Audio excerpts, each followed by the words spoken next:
I'm Sam Roberts of the New York Times, and welcome to the New York Times Close Up. This week, President Donald Trump signed 7 executive orders aimed at reforming education policy in the United States after Elon Musk's Department of Government Efficiency has slashed the Education Department contracts, terminated DEI initiatives, and implemented workforce reductions. Joining us today to discuss the dismantling of the Department of Education, Randi Weingarten, the president of the American Federation of Teachers. She's been a leading voice against deep cuts to the DOE. She's at the forefront of the national debate, advocating for federal support, defending public education, and navigating the intricate balance between federal oversight, parental rights, and the mission to improve outcomes for students themselves. Welcome, Randi, and thanks for joining us. It's great to be here with you, Sam. Thank you. We're coming up on Teacher Appreciation Week or early in May. Do you feel appreciated, Randi? Well, look, I personally feel incredibly appreciated by the very, very, very unappreciated teachers, because teachers have been taking it on the chin for a very long time. And, you know, I'm honored, Sam. First, thank you for having me. But I'm honored to now lead a union that's the fastest growing union in the United States. We're educators K-12 and higher ed. We are now the second largest nurse union, and we're a union of public employees. So everybody who I represent, and this is not just Teacher Appreciation Week, it's Nurse Appreciation Week, it's Public Employees, like all of them get appreciated 1 week in May. But they all make a difference in the lives of others. And what has happened, and one of the reasons why we're taking on Elon Musk is DOGE cuts so much, why we're taking on the federal cuts, is because we're on the ground, my members are on the ground all over the country, and the federal government should be helping them, not making it harder for them to do their jobs. The federal government or the Trump administration wanting to abolish the Department of Education, first of all, let's talk about the legal aspect of that, but also from a practical standpoint, so what if you get rid of the bureaucracy, which nobody really defends, but will the programs that are worthwhile that the department oversees still continue? Well, that is the point that we have been trying to make. It is, you know, the bricks and mortar is not the point in a federal bureaucracy. What's the point is what the function is. And, you know, just a bit of trivial history, which is that Al Shanker, who you and I both knew, Al, when he was president of the AFT, actually opposed the creation of the Department of Education. He wanted it to stay in HEW because he thought it was really important for children to be with their families in the federal bureaucracy. Right. It should be combined with health and welfare, exactly. in effect. And but now what's happened is virtually every single dollar that goes to children in the United States goes through 2 departments. 3 departments actually, but 2 in particular. One is education, and the second is ag. All the food work goes through ag. All of the money for Title I, for kids who are poor, that so sustains so much in New York City, like the reading specialists, like the paraprofessionals, all the money that goes to kids with disabilities, all the money that goes for Pell Grants or for career tech ed or for English language acquisition, all of this, $100 billion, it goes through the Department of Education. Is that money going to disappear, or is the administration of it going to be streamlined? Well, you know, the question is, if you're talking about a regular, a normal, either Republican or Democratic administration, you'd probably be able to answer that question. But, you know, with this administration, you never know what EO, what executive order Trump is going to sign what day. We have 8 cases already, 9 cases already in court. You know, I never brought so many cases when I was a practicing lawyer at the same time, because what's happened is that they've actually used the executive in ways that was never, not only never anticipated by the founders put in the separation of powers to stop having an all-powerful executive. So it's supposed to be the Congress, to actually answer your question legally, it's the Congress that appropriates this money, not the federal government. But if they actually try, not the president, but if they actually try to kill all of this by 1,000 cuts, like if they say, as they did last week or 2 weeks ago, we are holding back your Title I funding for kids, for students, if you don't promise school districts, if you don't certify that you will never do anything on diversity, inclusion, and equity.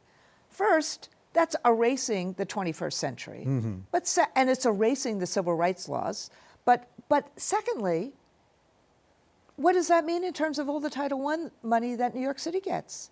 New York City didn't sign that certification. They shouldn't have signed that certification.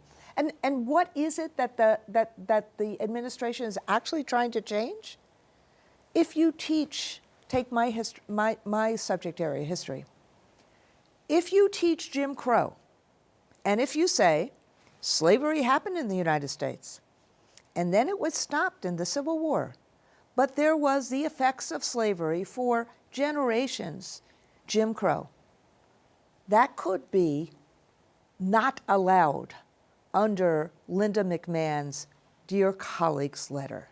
So the confusion, the chaos, the conditioning, all of this is really undermining and taking or potentially taking the money. So that's the long answer. The short answer is I am really worried that they're taking the money and the infrastructure, and they're going to use the money either for vouchers or for tax cuts for the rich. So it's a wealth redistribution from funding that goes to poor kids and to vulnerable kids and kids who are going to college, you know, the first in their families, and taking it for tax cuts for the rich. What about directing the money to non-public schools, to charter schools, to non-public education? Well, there's actually... Which states seem to be doing or leaning toward more and more. We just saw in Texas. Well, Texas, so virtually every one of the states that are now controlled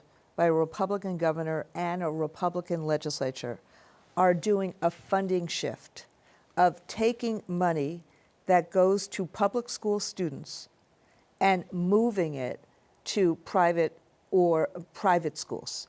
And it's not, this is much less about charters and much more about the fragmentation and the basically dissolution of the public school system. So in Texas, so just let me level set for a minute. 3 referendum in November on this issue. Colorado, Kentucky, I think Nebraska or North Dakota was the third one. All 3 of them, when this went to the public, when this went to voters, they said, no, don't do this. If you want to do something in terms of private schools, don't take it from kids and from people who are already working in public schools, particularly rural educators and rural politicians and urban educators have kind of come together. So last year, or last session, Abbott tried this 5 times. It failed. It passed this time only because Trump got on the phone with the House committee in Texas and basically said to the waffling Republicans, many of whom were not going to vote for this because their rural areas do not want their schools killed. He said, if you don't vote my way, I will do everything in my power to get you out of office. Randy, will the schools be killed, the public schools be killed, or will parents simply be able to choose between the public schools that exist and private alternatives? Well, the theory is that parents will have great choice. The practice over the course of the last 60 years has been the opposite. So the practice has been, take Florida and Arizona. And let me be clear. as someone who's also married to a rabbi and very much And who is a former teacher. is a former teacher, but also very much into not wanting religion and pluralism to be pit against each other. What the founders, the framers did in terms of the First Amendment of the United States Constitution, of the free exercise of religion and not having the state establish religion, is a really important piece of our pluralism, and it's an important piece of our story of America. So what we've seen in Arizona in particular, after the people voted against this kind of wealth redistribution, the legislature voted for it anyway. And what has happened is it's just been a wealth redistribution, meaning that 70% of the people who use the voucher already have their kids in private school. Mm-hmm. And what is happening in many of the private schools? Say a voucher is worth $7,000. The private schools are upping their tuition. So should we have much more public school choice? Should we be strengthening public schools? Absolutely. We're in the middle of having a 19th century accountability system in the 21st century. Our accountability system still is No Child Left Behind, still is about testing in math and in literacy, when what kids need to really be able to do these days is problem solving and critical thinking and how one actually navigates the world. So should there be revamping of public schooling and lots more choices in public schooling? Yeah. But the taking of money from public schooling, take someone in rural Texas. You think a private school is going to get created magically in a place where the public school may be the largest employer, maybe the only employer, mm-hmm. maybe the only the only community institution in a rural area? All it's doing is taking money away from kids. So what gets taken? Extracurricular activities, AP, career tech ed. All of a sudden, all the things that kids enjoy and want to go to, that gets taken away. A lot of executive orders came from the White House this week. Many of them talked about equity, diversity, and inclusion. Did we go overboard in stressing those to the expense of other issues of just being practical in terms of teaching and fairness and stuff like that? So I think that's a hard question to answer, because, the answer is of course not, but... I mean, everyone still wants to teach Jim Crow, but... So the reason I say it's a hard question to answer is that because what has happened in terms of society, I think, is that the cancellation has been the problem. Meaning that what has now happened in society, and you see it in schools as well, is that when people don't engage with each other, and look, we all make mistakes. We all say the wrong things at times. But if all of a sudden a conversation or an engagement and dealing with a complicated or a tough issue, and somebody says the wrong thing, and immediately they get called, a homophobe or a racist or this or that, or they say, you're not respecting me. And then that becomes a conversation about wokeness, as opposed to why don't we actually really figure out how to create mutual understanding and tolerance? That's what has gotten us on the wrong track. Well, how do we reconcile those two things? But Go ahead. The bottom line of actually starting to say that we should not be a country of immigrants, we should not be about diversity and equity and inclusion. We have to be in schools about opportunity for all. We have to be about dignity for all. But what happens is that the arc of our universe, we thought, after the '63 March on Washington and after Barack Obama became president, we thought the moral universe was bending towards justice. Someone like me, this is why I say this is so tough. I grew up in the 50s, the 60s, and the 70s. I knew I was gay, Sam, in the 70s. A teacher would have been fired for being gay at that point. Mm-hmm. So sometimes society has to catch up with who people are, but you have to bring society to people. You have to create an understanding. You have to create a dialogue. So what's happened is that dialogue, that understanding, whether it's about gay kids, trans kids, whether it's about ensuring that everybody has opportunity, those are really important concepts. Well, how do you deal with what you're talking about, I guess, called cancel culture? I want to continue this conversation. When a university cancels a speech or a performance by a performer who supports Palestinian rights, is that the right thing to do? How do we get to talk to each other if we're not listening? So I think the Cornell president... Where is the fine line that we shouldn't be crossing? So I think that it's the concept of we have to create a welcoming and safe environment for everyone.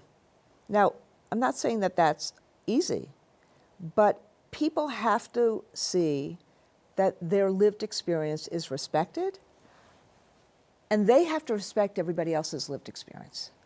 And so creating a culture, creating an environment that suggests you don't have to agree with each other, but you have to create the environment. When it comes to protest, we have to be open enough to deal with, even if we don't agree with it, nonviolent protest.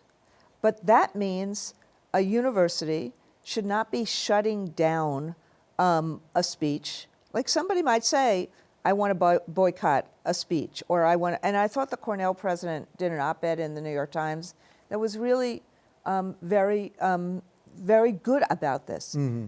If you invite somebody to campus, okay, you can protest outside, but if somebody tries to shut down the speech inside, that's wrong. How about if the university disinvites the speaker? I think it's wrong. Mm-hmm. But then with one exception, there's three things we have to do: a welcoming and safe environment. For everyone. We have to be against hate. And we have to take actions to be against hate. And we have to support nonviolent, peaceful protest and academic freedom. So I'm not saying these things are easy to do. And that's why, going back to your question when I said it was hard, no, we haven't gone too far. What we've lost is the ability to talk to each other. What we've lost is the ability to deal with hard issues. So we avoid them. And so what happens is we're not preparing kids. If you totally avoid hard issues, then how are we preparing kids? If you avoid divisive concepts, how are we preparing kids for their futures? How are we giving kids the efficacy, having the skills to talk to people that they disagree with or that disagree with them? And so what Trump and others have done is, and look, the left does it too, but what Trump and others have done is that they want to close down. They want to end, essentially, a country that is known by the values of its diversity and its inclusion and opportunity for all. I know you've been focusing on national issues. You're the head of the AFT, but Troy Clausen had a piece in the Times the other day talking about the fact that virtually no discussion in this mayoral campaign in New York City has been about education, that the candidates have sort of paid lip service to it, but at a time when federal tests show a third of the students missed at least 10% of school days, that math skills and reading skills among the lowest performing children are dropping. what should the candidates be saying, and do any of the candidates say anything that you think makes sense? So the good thing I know about you probably the good don't thing- want to get involved good in the thing about- campaign. the good thing But- about being in a national office, even though, as you know, I live in New York City, I love New York City. And you're going to vote. And of course I'm going to vote, and I'm going to encourage other people to vote. But the same happened in terms of the national election. Education is an economic issue. Education is a future issue. Education should be discussed. It should be front and center. It is an issue that parents care about. What should And the I think candidates be talking about? What should they candidates- be proposing? So, if I were them, how do we make every public school in this city welcoming and safe? How do we make every public school in this city engaging and relevant? So what happened post-COVID is that, look, COVID killed us all. On some basic level, I shouldn't say killed, COVID broke us all. On some basic level, it changed society in so many different ways that we're only now understanding. And so part of it is kids didn't feel like they had to go back to school. And so we actually have to make schools interesting. This is what I was saying earlier about when you have an accountability system, a national accountability system that's literally about an English test and a math test in each year, as opposed to about what do kids need to know and be able to do? How do we actually And do they help want to them? learn it? Yes, and if they don't want to, so what I've become a really big believer in career tech ed. Look, I taught at Clara Barton High School. It was a career tech ed school. We fought very hard to keep the vocational schools alive. But I taught AP Gov in a career tech ed school. So what does career tech ed do? Whether it's advanced manufacturing, whether it's welding, whether it's healthcare, it's saying to a young person, we're going to help you create stackable credentials and maybe hopefully an internship so that you have choices that you make later on. And what is within that skill set? Problem solving, critical thinking, working with each other, having resilience. Are any of the candidates saying something now about education in New York that you would be inclined to support them? So I mean, that's another way of saying, who are you endorsing? So so this is where we have two very big locals in New York City, three actually, PEF, UFT, and PSC. And so I am deferring to those three in terms of what they're going to do and what they're going to do, whether they're going to endorse, and things like that. I'll take one more try. Who are you going to vote for? I don't right now. I don't know yet. I mean, I'm very much.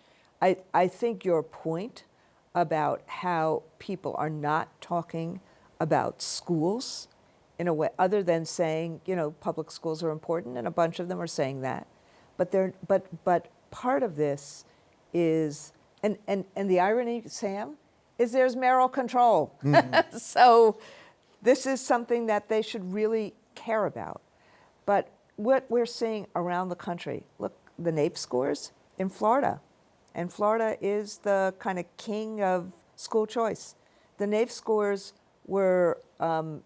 fell more in Florida in this last year than in any other place in the country. So I think the combination here is the effect of social media is profound. The effect of the division in the country is profound. But also, we actually have to think about schooling, about what is it that that kids need to know and be able to do, and how do we help them? How do we help create for them the skill set so that they can navigate their lives? Let me try one more time. Should Andrew Cuomo's experience with the charges against him on sexual harassment and the charges against him involving COVID and nursing homes, should those disqualify him from being mayor? Let's see you get out of this one. Clearly, this is America. And as long as there is transparency in terms of whether, what those charges were, and I think there's great transparency about this. Andrew Cuomo has the right to run for mayor. Okay, I guess. Now, when you say, when one says disqualify, this is my concern. Should the federal indictment of an a jury trial of President Trump, should that have disqualified him? It didn't. Mm-hmm. Should Well, does that mean our standards have gotten so low? Or? Should the fact that Mayor Adams, all those charges, be withdrawn? Did that disqualify him? No. So I'm at this point in my life, my view is we need to make sure that the voters have transparency. The voters actually have, disinformation is of huge concern. The things like that are huge concerns. We got to make sure that the voters actually know where the candidates stand, what they stand for, who they are, and let the voters make that decision. I'm more concerned about the fact that people do not believe that democracy can work. Mm-hmm. I'm really as a patriot, as someone who believes in democracy, as someone who has seen in history the ravages of autocracy and fascism, I'm much more concerned about making sure that people actually get out and vote and engage in civic participation. Okay, I'll ask you after the primary then who you voted for. That is Randi fair. Weingarten, the president of the American Federation of Teachers, thank you so much for joining us. And that's it for this edition of Close Up for the New York Times and CUNY TV. I'm Sam Roberts. And don't forget to download the CUNY TV app where you can catch our weekly program on the go, anytime, anywhere.